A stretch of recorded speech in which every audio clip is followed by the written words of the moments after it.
The night begins with polished marble and rotten money. A chandeliered hall hums as patrons raise paddles to buy what should never be for sale. Girls lined up like porcelain, futures priced like jewelry. The auctioneer unveils the special lot, a silver-haired beauty who walks into the light as if she owns it. She smiles, tilts her head, and the room mistakes it for submission. A subtle shimmer blooms in her palm. She crafts a key out of mana, clicks her cuffs open, and in the same breath shapes a rifle from thin air. Bids turn into screams. Shots crack like thunder across velvet.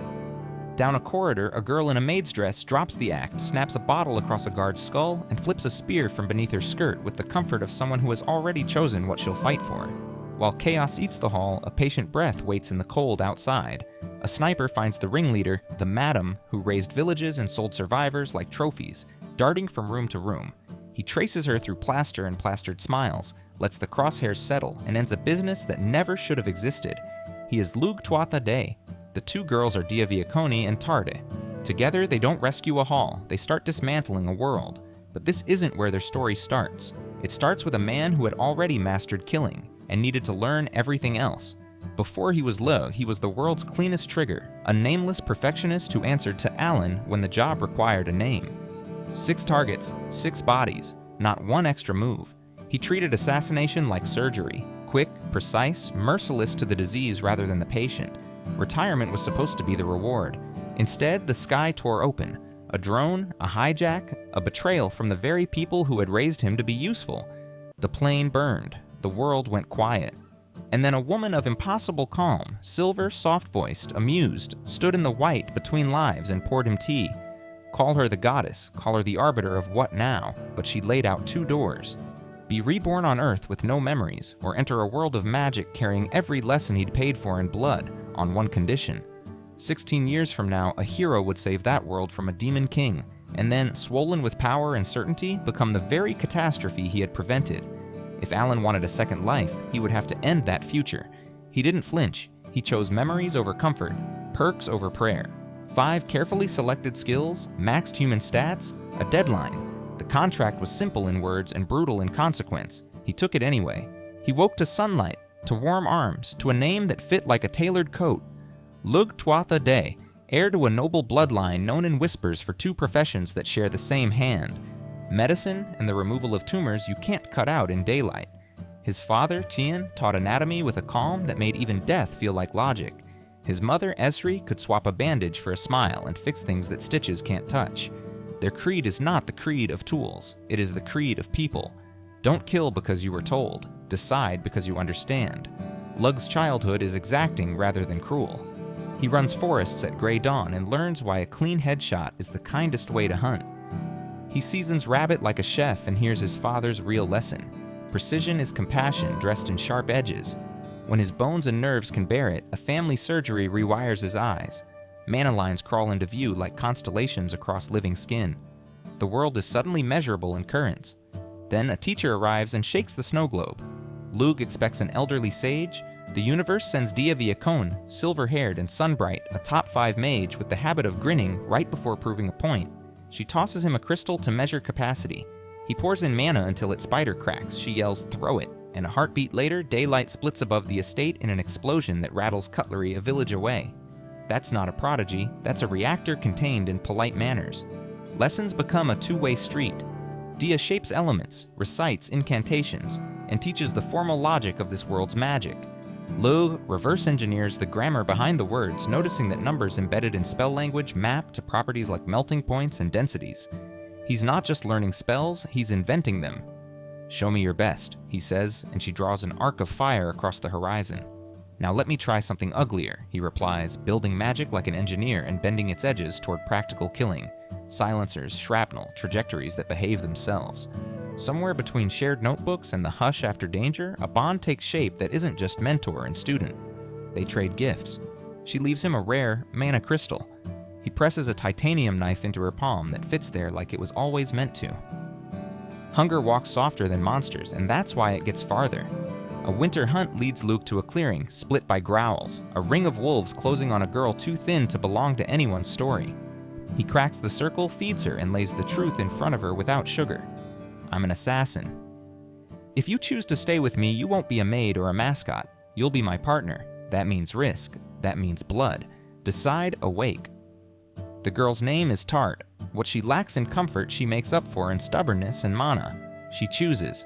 Training is not a montage, it's 1,000 quiet humiliations turned into craft. Tarte loves the spear, but thinks she should be more assassin-like, scraping her hands raw to master hidden knives. Lugh doesn't argue with insecurity, he solves it. He crafts a foldable spear that hides along her thigh, weighted and balanced for the way she moves. Confidence blossoms not because he insists she be like him, but because he insists the weapons suit her. At home, Cian tests Lugh's body weekly like a mechanic listening for a ghost in an engine. Then he tests something you can't see. He brings a condemned murderer, tells Lugh her ledger, and leaves him alone with the decision every future job will require. Do you end a life because data says she deserves it, or because you chose that ending after meeting her eyes? Lugh chooses the cleanest route and learns that clean still carries weight. That weight is the price of staying human. The next lesson is the front door. Some targets hide behind silk, not steel. To reach them, you need a persona with receipts. Lugh becomes Illig Baylor, heir apparent to a merchant house, a beaming young man with impeccable manners and a laboratory where moisturizer is a weapon because it opens salon doors. He builds a brand called Orna, gentle creams, perfumes, sweets that drift through noble parties like invitations to gossip, and behind the counter, he builds a net. The first thing that hits that net is uglier than any bandit camp. An orphanage on the city's edge launders cruelty behind charity, kidnaps, quotas, bodies treated like product on a ledger. The girls are organized and brave, and at their center is Maha, a mind like a ledger book taught to balance columns by a father she lost to betrayal. Illig doesn't grandstand, he works. He purchases time with manners, maps routes, pays the right guards at the right hour, and delivers records to the right desks. The thugs shake, the warden sweats, the city's mask slips, and when it's over, people who woke up assets go to bed. Citizens. Lugh unhooks a scar from a girl's cheek with a surgeon's grace and leaves the mirror to do the talking. Maha doesn't pledge gratitude, she negotiates responsibility. She becomes Orna's manager and its spider in the web, turning customer chatter into reports Lugh can use to decide which rumors are smoke and which hide fire. The first fire they chase as Illig has the sheen of philanthropy. A noble is rebuilding his region faster than his fields can grow, but every jar of artisan jam pushed by street kids carries an addictive stimulant that eats the town from the inside. Lugh works it like a proof. Step 1, verify. He tracks ingredients, follows payments up the chain, and watches a wife who thinks she married a savior smile without knowing the rot under the floorboards. Step 2. Infiltrate not as steal in the dark, but as the man you call when you want a private preview of a product the salons will kill for. The noble invites him to a balcony to praise the moisturizer that flatters his wife.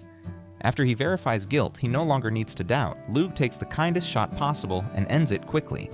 The wife arrives to a tableau that rearranges her life in a heartbeat. In his previous existence, Lugh would have logged the angle, categorized the outcome, moved on. Now, something aches. The point of evolving wasn't to go soft. It was to choose what you feel, and still do the necessary thing. He files that ache in the same cabinet as Don't Become a Tool. Meanwhile, the world refuses to stay quiet. Civil war strains Dia's homeland until the victors decide currency isn't enough. They want her body and lineage to reinforce their line, a cruelty dressed as policy. Her father sends the only request he can live with: assassinate my daughter. In their language, that means fake her death, save her life, end the pretext for slaughter.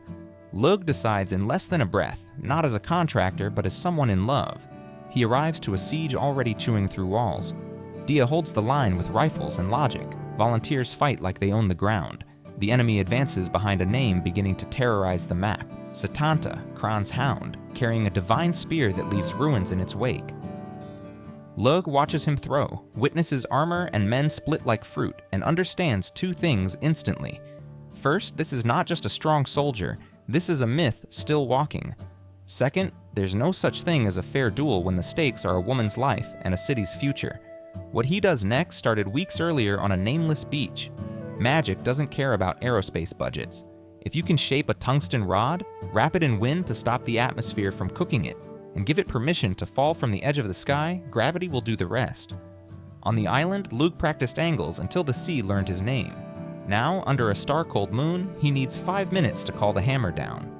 He spends those minutes buying silence with conversation. He accepts Setanta's demand for a duel because refusing it would cost more lives than Lugh can pay. He asks for witnesses to step back so bystanders don't die. For honor, yes, but also so nothing obstructs the incoming strike. He pulls a knife to look insultingly under-equipped and flatters the man's pride, just enough to make him talk longer. He flips a coin and tells Setanta the fight starts the moment it hits dirt. The hero candidate locks on the glinting metal and grins, ready to end another story before it begins. The coin falls. The knight screams. The world slams a rod through the challenger's promise. Shockwaves kick dust into the stars. Tarte throws an arm across Dia as glass decides to become air. When the noise dies, Lugh is on one knee, healing the ringing out of his own blood. He doesn't check for a pulse he knows won't be there. He checks on the vow he made and finds Dia holding it alive in her arms. They don't give her a funeral, they give her a future. The official story is tidy. Dia couldn't bear more bloodshed and took her own way out. The truth is a carriage road and a new set of rooms at House Tuatha Dé, a mother who fusses over her like a second birth, and a father who nods once and says to his son, "You were supposed to learn how to live as something other than a blade." You did. You learned how to live as both. The days that follow aren't a montage of happily ever after. They're logistics. Lugh rebuilds his second identity as Illig and leaves Malot's shop to Maha, who expands Orna with a map that looks to the untrained eye like ambition, and, to Lugh's, like a network of eyes. Tarte vanishes for weeks at a time to collect scars and stories on battlefields, fighting as a mercenary to season instincts you can't grow in a practice yard. Lugh's nights are a braid: clinic calls, low-voice briefings, tests that look like games and prove like theorems. He stocks thousands of mana crystals, each a battery with a purpose. He visits Dia under borrowed moons, and if he brings chocolates or a new equation that makes her eyes shine, nobody mentions it aloud. The point isn't romance set to violins, it's two people who make each other sharper and kinder by being in the same room. When trouble comes, it doesn't knock, it whispers. Rumors point to a divine treasure, a spear that can rewrite fights before they start. Maha tracks paperwork and footprints until a single name keeps rising, Setanta again, only this thread leads somewhere stranger. By the time Lugh follows it, the map has already shifted. The civil war settles, but the world doesn't exhale. New reports speak of a different presence, not a berserker who howls at the moon, but a force that calms people simply by standing among them. A young woman with kindness that bends iron. Epona Rhiannon. If prophecy drew a line on a wall, Lugh just watched the chalk begin to glow. Here's what makes this stretch of the story so watchable you forget you're watching and not living it. The opener isn't shock for shock's sake, it's evidence of a system the trio designed together. Dia's smile isn't naivety, it's misdirection polished into performance. Tarte's kindness doesn't soften her, it is her edge. Lugh doesn't pretend he's a knight, he's an assassin who learned that empathy is not a bug in the code, but the reason you keep fighting after the job is done. The merchant arc isn't a detour, it's how he learns to walk through gilded doors with weapons made of compliments and invoices. The first modern hit isn't a flex, it's a calibration of conscience. The duel isn't honor-bound, it's engineering disguised as romance about honor. And Dia isn't a plot coupon, she's the reason Lugh ever wants to be more than efficient. Every section of this stretch sets up the next without rehashing the last. The auction proves why Lugh's work matters. The betrayal explains why trust must be earned and never assumed. The family code draws a line between justice and orders. The training with Dia shows how curiosity makes power smarter. Tarte's recruitment makes loyalty a choice, not a collar. Orna demonstrates that influence is currency, and currency buys options when blades are too loud. The druglord takedown shows Lugh will feel the cost and won't look away from it. The assassination of a life lived under false names becomes the rescue of the only name that matters. And the arrival of Epona doesn't reset the mission, it deepens it. If killing the hero is the only way to save the world, Lugh will do it. But every step he's taken suggests a harder path. Save the hero from the future that would break her, without breaking her to do it. So where does this leave us? With a noble house that heals in daylight and hunts by moonlight, anchored by a father who knows his son is already stronger than him and wants him to stay kinder anyway. With a mother who can joke, sniff, and smother and still trust her child with choices most adults would hide from. With Tarte, whose faith is work, not worship, she trains until her palms are a map of the life she chose. With Maha, who turns memory into strategy and pain into profit that helps the right people. With Dia, whose lessons rewrite the way magic is taught, and whose laugh keeps Lugh honest when efficiency tempts him to cut corners in his heart. And with Lugh himself, who has learned this reciprocal truth: tools don't choose, people do. As long as he keeps choosing who to save, who to end, which promises are worth blood, the world still has a chance to make it to the day after the hero wins. Because the day after is the real fight. In stories, the credits roll when the Demon King falls. In life, the power you gather to win a war asks to be used again. That's the sickness the goddess wants cured. That's the ruin Lugh was hired to prevent. The countdown she gave him is still ticking. Epona is real and kind and terrifying in the way only goodness with power can be. If Lugh fails, she will grow into a catastrophe nobody can kill without killing the world she saved.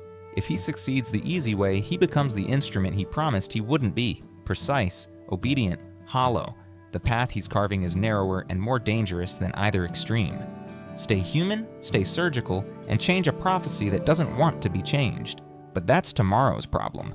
Tonight, somewhere between a clinic and a quiet kitchen, Lugh sharpens a blade he hopes he won't need, pockets a crystal he might, and reads a note from Maha about supply chains. A letter from Dia crammed with spell ideas and doodles, and a smear of dirt on a scrap of cloth that means Tarte's back from a job and wants to spar.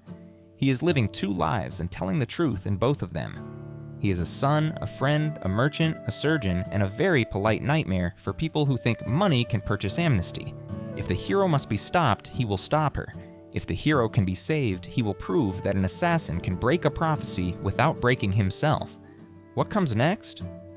The map gets louder. The politics get messier. The miracles get more expensive. And somewhere, the coin he flipped before is still falling in his memory, reminding him that timing is everything, and gravity never lies. When the next coin drops, the person he's become will matter more than any stat the goddess maxed out. Keep watching, because the things Lugh learns about Epona will twist the mission into a question with no clean answers, and the choice he makes will decide whether this world gets heroes at all, or just survivors who did what they had to and learned to live with it.